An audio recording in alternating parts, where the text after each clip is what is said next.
자, 오늘은 지혜를 풀어놓는 방법에 대해서 좀 말씀을 드리려고 합니다. 그래서 오늘은 제가 이제 그 하나의 방법으로 말씀에 대해서 말씀에 집중하는 것에 대해서 이야기를 할 거고요. 내일은 이제 하시는 분도 있지만 또 못하는 분도 있고 방언에 대해서 좀 말씀을 드리려고 합니다. 자, 제일 중요한 건 뭐냐면 그 하나님의 능력이 나타나기 위해서 믿는 게 제일 중요해요. 믿는 거. 그러니까 믿으려면 그냥 뜬구름 잡지 믿는 게 아니지 않습니까? 그러니까 내 삶 가운데 뭐가 일어났는지 이걸 분명히 알고 그거를 동의하고 전인격적으로 받아들일 때 그때 내 삶 가운데 기적이 나타나는 것입니다. 그러니까 그거를 분명히 하시는 게 중요해요.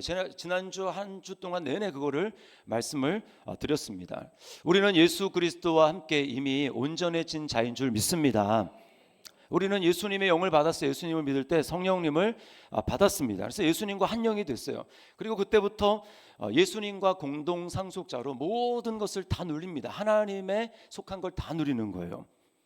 그리스도 안에 있으면 누구든지 그런즉 누구든지 그리스도 안에 있으면 새로운 피조물이라. 이전 것은 지나갔으니 보라 새 것이 되었도다. 영의 차원에서 이게 이미 우리에게 일어났습니다. 성령님께서 우리의 영을 봉인해 주셔서 우리는 범죄하지 않는 그런 의인이 됐습니다. 여러분 믿으시죠? 더 이상 우리가 죄를 범하지 않습니다. 그래서 로마서 8장 1절 말씀에 그러므로 이제 그리스도 예수 안에 있는 자에게는 결코 정죄함이 없나니. 우리 영이 이미 거듭나서 범죄하지 않는 존재가 됐기 때문에 그래서 하나님께로부터 난 자가 죄를 범하지 않는다 이렇게 당당하게 말할 수 있는 것이고, 그리고 우리가 정죄를 받지 않는다 이렇게 당당하게 선포할 수가 있는 것입니다. 그래서 의자처럼 우리는 비록 육을 가지고 이 땅 가운데 의식도 이 땅 가운데 있지만 그러나 분명한 것은 우리의 영은 이미 예수 그리스도와 연합해서 하늘에 앉은 자인 것을 여러분 믿으시기를 바랍니다. 항상 그 의식을 가지고 우리가 살아야 되는 거예요. 그럴 때 기적이 나타나는 것입니다. 그래서 우리가 기적을 그냥 막연히 소망하고 이루어졌으면 좋겠다 여기에 능력이 나타나는 것이 아니라 당연히 이미 그게 나타나야 된다. 왜? 내가 그런 존재니까 내 삶에 그게 나타나야 된다. 이렇게 우리는 당당하게 하나님 앞에 요구할 수 있고 그렇게 선포할 수가 있는 이유는 내가 그런 존재가 됐기 때문에 그런 거예요. 그래서 우리는 이걸 분명히 알아야 되는 것입니다. 아버지의 것이 전부 우리의 것이 된 줄 믿습니다. 그걸 당당하게 주장할 수 있는 겁니다. 그래서 예수님이 십자가에서 내가 다 이루었다, 다 이뤘다고 하는 것은 내게 가진 것 너 이제 다 가질 수 있다라고 하는 의미가 되는 것입니다. 자, 오늘은 이제 여러 가지 많은 것들 중에서 우리는 하나님의 그 지혜, 그 지혜를 우리가 어떻게 알고 그것을 풀어내는가, 거기서 좀 말씀을 드리려고 합니다. 자, 영의 차원에서요 우리는 모든 것을 다 알고 있습니다. 비록 혼은 모르는 게 많아요. 근데 영의 차원에서는 우리가 그리스도의 영과 더불어서 우리는 모든 것을 이미 알고 있습니다. 이것을 오늘 고린도전서 2장 16절에는 우리가 그리스도의 마음을 가졌느니라 이렇게 이야기를 하고 있어요. 우리는 보통 그리스도의 마음이라고 생각하면 뭘 얘기를 합니까? 예수님의 성품, 온유하고 겸손하고 그런 성품을 말하는 거지라고 하는데, 오늘 본문의 문맥에서는 그걸 얘기를 하는 게 아닙니다. 예수님의 지혜와 지식에 대해서 말씀을 하고 있어요. 그래서요 10절에 보면 성령은 하나님의 깊은 것까지도 통달한다. 이것은 하나님의 깊은 지식과 그 깊은 지혜를 성령님은 다 아신다라고 말씀을 하시고, 12절에서 바로 우리가 그 하나님의 깊은 거를 다 통달하는 그 성령님을 우리 영이 받았기 때문에 우리가 하나님께서 은혜로 주신 것들을 알 수 있다라고 말씀을 하고 있습니다. 여러분 12절을 다시 한번 같이 한번 읽어보겠습니다. 시작.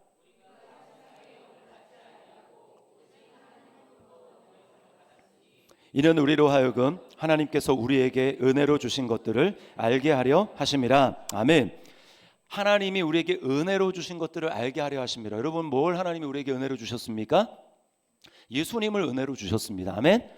예수님을 은혜로 주시고요. 또 예수님과 함께 아버지 하나님 그리고 성령님 다 이게 은혜로 주신 거예요. 그냥 구원만 이게 아닙니다. 그냥 예수님을 우리에게 주신 거예요. 그러니까 하나님이 우리에게 은혜로 주신 것들을 알게 하려 하심이라. 그러면 하나님에 속한 모든 것들을 다 알 수 있다라는 얘기입니다. 우리는 영으로서 그거를 이미 알고 있다라는 얘기예요. 여러분 오해가 없기를 바랍니다. 이것은 어디까지나 영의 차원을 말씀을 드리는 거예요. 혼은 아닙니다. 만약 이게 혼에 해당이 된다면 우리는 시험을 앞두고 시험 공부를 할 필요가 없어요. 왜냐하면 다 알기 때문에 다 100점입니다. 예수 믿는 사람 그냥 전도가 저절로 될 거예요. 예수 믿으면 다 시험 100점입니다. 근데 어떻습니까? 어제도 제가 건망증 얘기를 했지만 실제로 우리의 혼은 깜빡깜빡하고 잊어버리고 잘 모르는 것들이 너무나 많이 있습니다. 우리가 주님이 다시 오셔서 이제 우리가 거듭난 게 아니고 주님이 다시 오시는 그날이 되면 새하늘과 새 땅이 펼쳐지게 될 때 그때는 우리가 다 알 거예요. 그래서 고린도전서 13장에 그때는 우리가 얼굴과 얼굴을 맞대어 볼 것이요 우리가 지금은 부분적으로 하나 그때는 주께서 나를 아신 것 같이 완전히 다 아시는 거죠. 내가 온전히 알리라 라고 이야기를 하는데 지금 이 차원에서 우리가 세상에서 차원에서 살아갈 때 우리의 영은 그것을 그런 차원을 이미 알고 있다라는 것입니다. 이거를 믿어야 돼요. 여러분 믿을 때 능력이 나타납니다. 우리 옆에 있는 분에게 이렇게 한번 이야기를 해주도록 하겠습니다. 당신은 지금 예수님의 지혜와 지식을 가지고 있습니다 라고 얘기해 주시기 바랍니다. 당신은 지금 예수님의 지혜와 지식을 가지고 있습니다. 아멘. 자, 그러나 많은 그리스도인들이 이걸 믿지 않습니다. 믿지 않아요. 그래서 모든 성경의 좋은 약속들은 다 죽어서 천국에 가야지 이제 경험할 수 있다고 비로소 우리 눈앞에 펼쳐진다고 생각을 합니다. 그래서요 찬양을 할 때도 이제 미래의 소망에 대해서 많이 찬양을 해요. 그때 되면 이런 일이 일어날까? 근데 지금은 아니지. 지금은 고달픈 인생이야. 한숨과 괴로움, 탄식 있는 인생이야. 그렇게 이야기를 합니다. 근데 여러분 우리가 성경을 보면 그렇지가 않아요. 제가 만약에 과거에 우리가 일제 시대나 이제 그 시절에 만약에 예수님을 믿는 성도였다면 좀 이해를 하겠어요. 그때는 어떻습니까? 진짜 현실이 너무 괴롭고 고통스러웠습니다. 그러니까 옛날에 신앙생활 하시는 분들은 이런 찬양을 많이 했어요. 저 어렸을 때 이제 학교 들어가기 전에 어머니가 혼자 기도하시면서 그때는 목회도 하기 전입니다. 저희 아버지 목회하기 전인데 혼자 기도하시면서 우시면서 이런 찬양 많이 했어요. 낮에나 밤에나 눈물 머금고 내 주님 오시기만 고대합니다. 여러분 이 찬양 들어보셨어요? 네. 이 찬양하시면서 우셨어요. 그 아버지가 많이 힘들게 하셨는지 그때는 그런 찬양을 많이 하셨습니다. 근데 여러분 지금 우리나라는 좀 아니잖아요. 우리나라는 그런 찬양 물론 힘들면 뭐 공산 치하 있으나 일제 치하 있으나 지금 뭐 삶에 고달픈 현실이 없는 거 아니죠. 그러나 여러분 바울 사도를 보십시오. 초대교회 성도를 보십시오. 그들은 우리랑 달랐어요. 그들도 똑같이 우리보다 더 힘들죠. 그런데 바울 사도가 쓴 옥중서신 중에 하나라고 하는 빌립보서의 별명이 뭡니까? 기쁨의 서신 아니에요? 기쁨의 서신? 지금 옥에 있단 말입니다. 감옥에 갇혔어요. 근데 바울 사도는 지금 어떻게 고백하고 있습니까? 주 안에서 기뻐하라. 내가 다시 말하노니 기뻐하라. 이렇게 이야기를 하고 실제로 자기가 기뻐하고 기뻐한다라고 이야기를 하고 있지 않습니까? 그러니까 주님의 재림을 그들은 똑같이 기다렸는데 그렇다고 해서 그들의 현실이 지금 너무 괴로우니까 주님 빨리 오셔야지라고 하는 게 아니라 지금도 기뻐하고 기뻐하는 모습 속에서 주님의 재림을 기다린 것입니다. 그러나 제가 우리나라 몇몇 복음성가들을 보면은 좀 아쉬워요. 고단한 인생길 힘겨운 오늘도 예수 늘 함께 하시네 믿음의 눈으로 주를 보리 이 또한 지나가리라. 여기 찬양에서 여러분은 뭐가 좀 느껴지십니까? 지금 막 힘든 게 느껴지잖아요. 막 기쁨이 느껴지십니까? 막 기쁨이 느껴지세요? 그러니까 어떤 겁니까 지금? 이 또한 지나가리라. 빨리 지나갔으면 좋겠다. 괴로우니까 주님 이거 빨리 지나가게 해주세요. 막 이런 느낌이잖아요. 그러니까 뭐 현재는 별로 기쁘지 않은 거예요. 근데 성도들이 이런 찬양하면서 막 위로를 받습니다. 위로를 받는 건 좋긴 한데 안타까운 점은 자신의 신분과 위치를 망각할까 봐 분명히 모른 채로 그냥 어쩔 수 없이 이 땅은 어쩔 수 없이 그런 거야 라고 하는 건 현실을 자신의 신분과 성경에서 말하는 예수 그리스도 안에 있는 자신의 그 분명한 위치와 신분을 알면서 그렇게 하는 게 아니라 자기는 이제 그렇지 않은데 힘들고 어려우니까 그냥 주님이 오셔서 지금 어려운 이 현실 가운데 그냥 내 마음을 좀 위로했으면 좋겠다, 그냥 이런 차원으로 끝나버리는 건 아닌가라는 생각을 하는 것입니다. 여러분, 진짜 위로는 당신이 어떤 존재인지를 분명히 알게 될 때, 여러분 그때 진짜 위로가 되는 거 아니겠습니까? 우리는 이렇게 얘기를 해야죠. 당신이 그렇게 슬퍼할 존재가 아닙니다. 당신이 이미 주님과 함께 하늘에 앉아있는 존재입니다. 주님이 당신에게 이미 천국에 무제한 한도, 무제한의 신용카드를 주셨습니다. 그러니까 슬퍼하지 마세요. 여러분, 이렇게 진짜 자기가 누구인지를 알려줘야 진짜 위로가 되지 않겠습니까? 근데 제가 미국의 CCM을 이렇게 들어보면은 그들은 다릅니다. 그들은요 막 방방 기뻐 뛰면서 찬양을 하고요, 이미 이루어진 사실에 대해서, 예수님을 통해서 이미 이루어진 사실에 대해서 믿음으로 막 선포를 합니다. 오해를 하지 마세요. 오해는 하지 마세요. 여러분, 부르면서 은혜 받는 거 제가 뭐라 그러는 거 아닙니다. 근데 찬양은 매우 중요한 게요, 입술로 선포를 하는 거잖아요. 그러면 그 세계관에 갇히게 됩니다. 그래서 어떤 찬양을 부르는가, 그것을 성경적이지 않은 믿음을 오히려 저해할 수 있는, 우리의 시선을 땅에 묶어둘 수 있는 그런 찬양은 우리가 가급적으로 좀 걸러야 돼요. 우리에게 오히려 믿음을 막 북돋아주는 그런 찬양을 해야 합니다. 주의가 필요한 거예요. 자, 그러면 그리스도의 마음, 그리스도의 지혜와 지식을 내 삶과 내 혼과 내 몸에 나타내려면 무엇이 필요한가, 오늘 딱 한 가지 이야기를 하고 있습니다. 이건 모든 신앙에 다 통용이 되는데, 그것은 바로 두 마음이 아닌 한 마음입니다. 자, 저를 따라 하십시오. 두 마음이 아닌 한 마음입니다.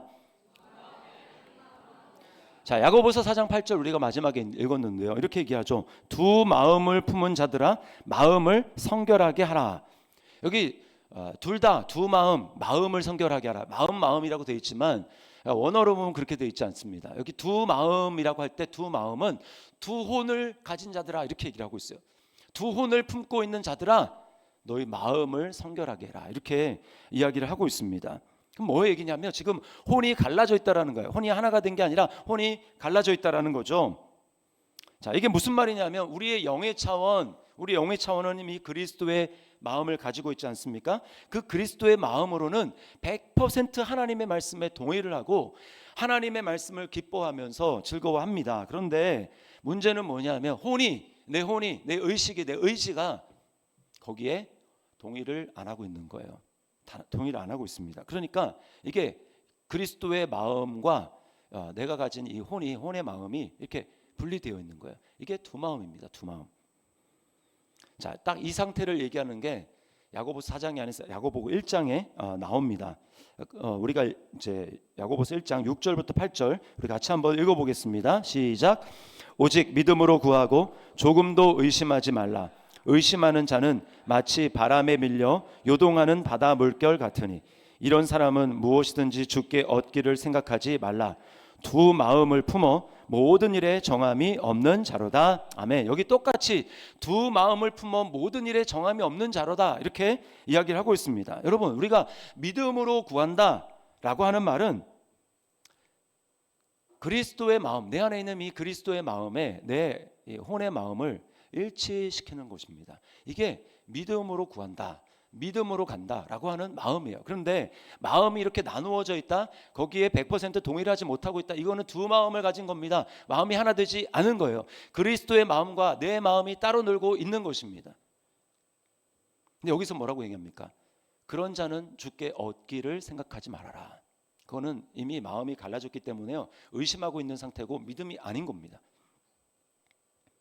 믿음이라는 건 뭐냐면요, 하나님께 올인하는 게 믿음이에요. 내가 가진 판돈이 있다, 그러면 게임을 한다, 내기를 한다, 그러면 내가 뭐 얼마를 가졌든 그 판돈 전체를 그냥 다 거는 거 아니겠습니까? 그게 올인이잖아요.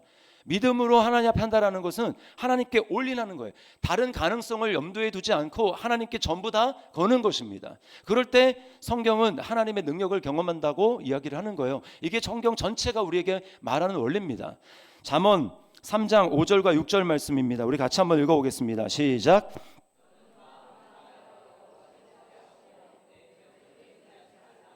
너는 범사의 그를 인정하라. 그리하면 내 길을 지도하시리라.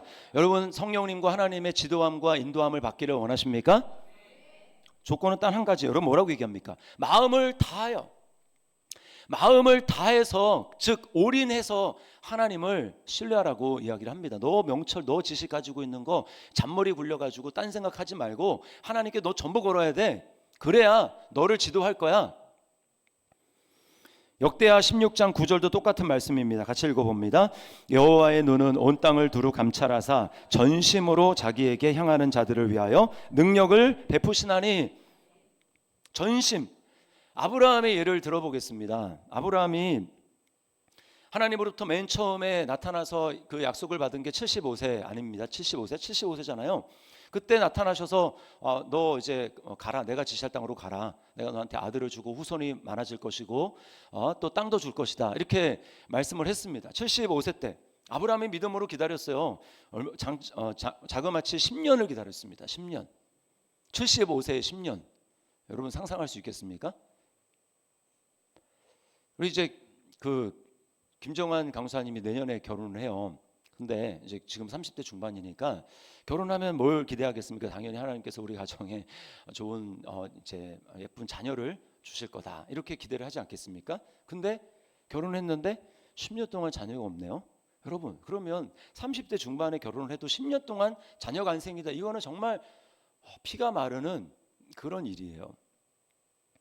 근데 아브라함은 어떻습니까? 75세인데 이미 거의 이제 기회가 얼마 안 남았는데 라고 하는데 10년을 기다려도 하나님이 자녀를 안 주신단 말입니다. 그러니까 어떻게 합니까? 그때서야, 10년을 기다리고 나서 그때서야 이러고 있으면 안 된다. 사라는 이미 이제 생리가 끝났고 이제 가능성이 없는 것 같고, 그러면 내 씨라도 남아 있을 때 이제 자녀를 낳아야지. 그렇게 해가지고 그 젊은 그 여종이랑 관계에서 아들을 낳지 않았습니까? 그게 이스마엘이잖아요. 그게 바로요, 두 마음을 품은 것입니다. 두 마음. 자기 가능성, 플랜 B. 하나님 만약에 이렇게 했을 때 안 되면 그러면 요거 이렇게 해야지. 요거 안 되면 또 이렇게 해야지. 라고 하면서 플랜 B, B, C, D 막 이렇게 세워놓는 거, 그거는요 마음을 다해서 하나님을 신뢰하는 게 아닙니다. 마음이 갈라져 있는 거예요. 두 마음을 품으면 나타나는 증상이 있습니다. 뭐냐? 평안이 없는 거예요. 그렇게 하면서도 마음에 왠지 좀 평안하지 않아요. 왜? 영은 이미 모든 걸 다 알고 있습니다. 그거 하나님의 방법이 아니고 하나님이 그거 기뻐하지 않는다는 거 알고 있어요. 그러니까 마음에 평안이 없어요. 오늘 뭐라고 얘기합니까? 바다 물결에 요동치는 물결 같다. 마음이 막 정함이 없는 겁니다. 그러니까 평안이 없어요. 평안이 없어요. 참 이상하지 않습니까? 여러분, 세상적으로는요, 아브라함과 사라의 결정을 매우 칭찬해야 됩니다. 정말 가능성이 그래도 좀 남아있을 때 잘했다고 이렇게 얘기를 합니다. 저는 뭐 투자의 기본, 투자를 잘 모르지만 투자의 기본은 알아요. 그게 뭐냐? 분산 투자입니다. 하나에 몰빵하면 수익률은 좀 올라갈지 모르지만 그만큼 리스크가 많아지잖아요. 그러면 거기가 만약에 잘못 생기면 완전 쫄딱 망하는 것입니다. 그러니까 좀 적절히 나누어서 투자를 해야죠. 이게 투자의 기본 아니겠습니까? 그래야 한 곳에 잘 안 되면 다른 곳에서 좀 수익을 얻고 이거죠. 근데 하나님은 그게 아니라는 거예요. 나한테 다 걸어라. 마음을 다해라. 한 마음이 돼야 된다. 두 마음으로는 너 얻기를 생각하지 말아라. 나한테 얻기를 생각하지 말아라. 이렇게 이야기를 하고 있습니다. 정말 혼적으로 보면, 인간적인 생각으로 보면 미치고 진짜 팔짝 뛸 노릇입니다. 그래서요, 하나님이 아브라함이 여종을 통해서 이스마엘을 낳은 다음에 이제 86세에 낳았거든요. 13년 동안 하나님이 아무런 말씀 안, 아무런 일도 일어나지 않습니다. 그냥 성경에서 딱 끊겨져 있어요. 그리고 비로소 하나님이 나타나신 게 13년 지나서 99세 때에 나타나신 것입니다. 뭐예요? 그때는 이미 아브라함이 자기 몸에 죽은 것 같고, 로마서 4장에 의하면 자기 몸에 죽은 것 같고 사라의 태에 죽은 것 같은 걸 이미 다 알았어요. 이제는 우리의 모든 가정성 다 끝났다. 이제는 끝났구나. 근데 아이러니가 그때 하나님은 일하십니다. 마음을 다할 때, 그리 내 안에 있는 영에 있는 그리스도의 마음과 내 혼의 마음이 일치가 될 때, 두 마음이 아니라 일치가 될 때, 그때 비로소 하나님의 능력을 경험할 수 있는 것을 여러분 믿으시기를 바랍니다. 자, 그러면 두 혼이 아니라 한 마음이 두 마음이 아니라 한 마음이 되는 방법이 무엇일까요? 그것은 제가 어제도 말씀을 드렸지만 말씀을 깊이 연구하고 묵상하는 것입니다. 말씀 앞에 깊이 머무는 것입니다. 자, 이미 내 안에 있는 영은 그리스도의 마음을 가지고 있어서 모든 걸 다 안다 그랬어요. 자, 그런데 중요한 건 뭐냐면 그것을 길어내야 될 것 아닙니까? 내 안에 있는 거. 그래서 잠언에서도 그래서 깊은 것을 길어낸다 이렇게 이야기를 합니다. 내 안에 영은 다 알고 있는데 지금 현실에서 필요한 하나님의 지혜와 지식은 없잖아요. 그러니까 그 속에 있는 깊은 것을 마치 우물물을 길어내듯 길어내야 되는데, 길어내려면 처음에 중요한 게 뭐냐면 마중물입니다. 예전에 여러분 시골 같은 데 가면은 이 펌프 있어요. 펌프 보면 그 밑에는 엄청난 물이 있지 않습니까? 근데 그냥 해가지고는 안 나옵니다. 그러면 거기다가 물을 부어야 돼요. 바가지로 해가지고 딱 이제 한 바가지를 부으면 거기 압력이 걸립니다. 그러면 그걸로 이제 그 다음에 펌프질 몇 번 하면 밑에 있는 그 물이 이렇게 쫙 끌어져 나오는 거예요. 이미 우리 안에 영은 다 알고 있고 다 가지고 있는데 그것을 끌어내는 방법은 거기에 마중물을 부어야 되는데, 그 마중물이 뭐냐? 세상적인 것은 가지고는 안 되고 하나님의 말씀이 있어야 되는 겁니다. 일치하는 같은 성질이 있어야 되는 거니까 물을 끌어올려면 거기에 물을 붓지 않습니까? 그러니까 내 안에 있는 하나님의 그 무한한 지혜와 지식을 끌어올려면 하나님의 말씀을 마중물을 거기다 부어야 되는 거예요. 그래서 말씀을 성경을 펴서 말씀을 읽습니다. 눈으로 읽습니다. 근데 그냥 눈으로 읽는 차원이 아니라 거기 머물러야 되는 거예요. 그 말씀을 골똘히 생각하고 이것이 나에게 주시는 하나님의 메시지가 뭔가, 나에게 뭐라고 말씀하시는가라고 하는 것을 귀를 기울이면서 기도하는 마음으로 그 말씀을 깊이 생각하는 것입니다. 골똘히 생각하는 것입니다. 그럼 묵상하는 것입니다. 그냥 오늘 분량 3장 빨리 후라락 이게 아니고요. 머물면서 나에게 하나님이 주시는 메시지와 음성은 뭔가라고 하는 그걸 기대하는 마음에서 듣는 거예요. 자, 그렇게 되면요, 그게 머물잖아요. 그러면 그 머무는 동에, 그래서 이 내 마음의 혼에 말씀이 조금씩 이렇게 젖어 들어가는 그 시간이 필요합니다. 그 젖어 들어갈 때 비로소 내 마음에 내 그 영에 있는 그리스도의 마음이 올라오기 시작하는 거예요. 그래서 이 둘이, 내 안에 계시는 성령님이 그것을 동의하고 지지하고 그리고 기뻐하기 시작하십니다. 여러분, 그때 비로소 내 안에서 영적인 폭발이 일어나는 거예요. 갑자기 하나님의 엄청난 깨달음이 임합니다. 내 삶을 향한 하나님의 깨달음이 임합니다. 눈이 열려집니다. 그리고 마음의 기쁨과 평안이 막 올라오기 시작합니다. 그리고 하나님의 뜻을 깨닫는 거예요. 진리가 내 안에 실제가 됩니다. 그리고 그 전까지 막 그 분주하고 그래서 마음 가운데 두렵고 걱정이 되고 염려가 되고 불안한 그런 마음들이 딱 그 순간에 이미 싹 사라지는 거예요. 딱 평정이 돼버립니다. 여러분, 이게 바로 뭐냐? 마음이 지금 하나 된 상태고요. 마음이 하나 된 상태가 성경에서 뭐라고 얘기하냐면 하나님 나라가 내 마음 가운데 임한 상태가 되는 것입니다. 여러분, 이 상태가 돼야 응답을 받을 준비가 되는 거예요. 응답이 이루어지는 상태가 바로 하나님의 나라가 내 마음 가운데 일어나는 것입니다. 믿습니까? 이 전까지는 응답이 안 돼요. 여기까지 가야 되는 것입니다. 그래서 하나님 나라를 뭐라는 거예요? 로마서 14장 17절에 하나님의 나라는 성령 안에 있는 의와 평강과 희락이라. 비로소 응답이 되는 것입니다. 하나님 나라가 물론 외부적으로 임하는 하나님 나라가 있죠. 복음이 막 엄청나게 전해지고 사람들이 회개하고 회심하고 돌아오는 그 넓은 차원의 하나님 나라도 있습니다만, 먼저 내 마음 가운데 하나님 나라가 임해야 되지 않습니까? 예수님이 뭐라고 말씀하셨어요? 하나님의 나라는 여기 있다 저기 있다 하지 못하리니 하나님 나라는 너희 안에 있느니라. 내 안에 하나님 나라가 임할 때 그때 하나님의 응답이 내게 임하는 거예요. 그 전까지는 여러분, 두 마음을 품은 상태로는 내게 하나님의 역사를 기대할 수 없습니다. 무엇인지 주께 얻기를 생각하지 말라. 두 마음을 품어 모든 일에 정함이 없는 자로다.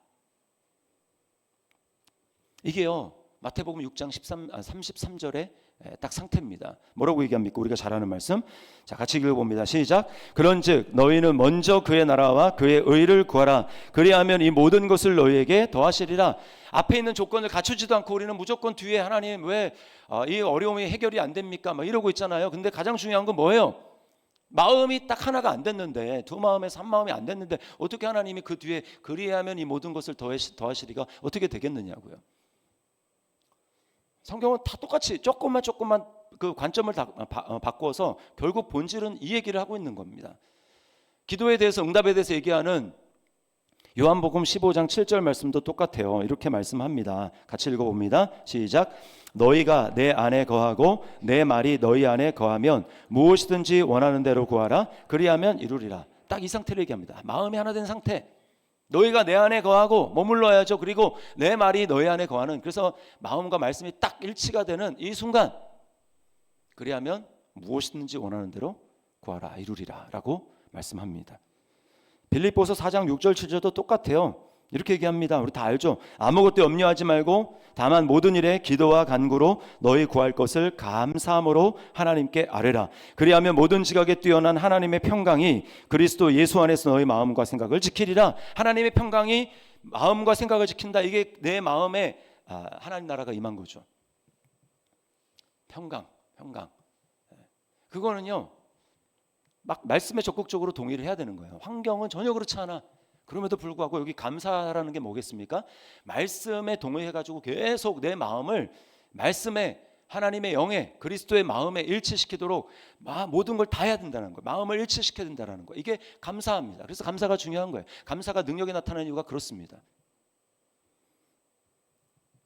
바쁘고 분주하게 막 돌아다니면서 내 혼과 영의 일치를 이루는 한 마음을 이루기는 어렵습니다. 현실적으로. 그래서 분주하게 다니는 사람 중에 기도응답 받는 사람 없어요. 우리는 대부분의 그리스도인이 안타깝게도 이미 하나님이 영에는 다 주셨는데 불구하고 두 마음을 가진 채로 살아갑니다. 그러면서 기도하면서 하나님이 자기 기도를 안 듣는데요. 안 들어주신대요. 역사가 안 일어난대요. 왜 역사가 안 일어납니까? 계속 두 마음 가진 채로 살아가니까. 심지어는 예배 자리에 나오고 은혜 받는 자리에 나와서도 뒷골이 땡겨요. 뒷골이 아니고 이제 뒤가 땡깁니다. 빨리 뭐 그 다음에 어디 가서 약속할 거기 가야 되고 막 하니까 충분히 하나님 앞에 마음을 드리며 머물러야 되는데, 그게 아니라 말씀이 마음에 적고 하려면 마음을 하나님 앞에 드려야 되는데, 그게 아니라 그냥 오긴 왔어요. 근데 마음은 안 왔어요. 그래서 빨리 끝나고 이제 갈 생각에 마음이 거기 없는 겁니다.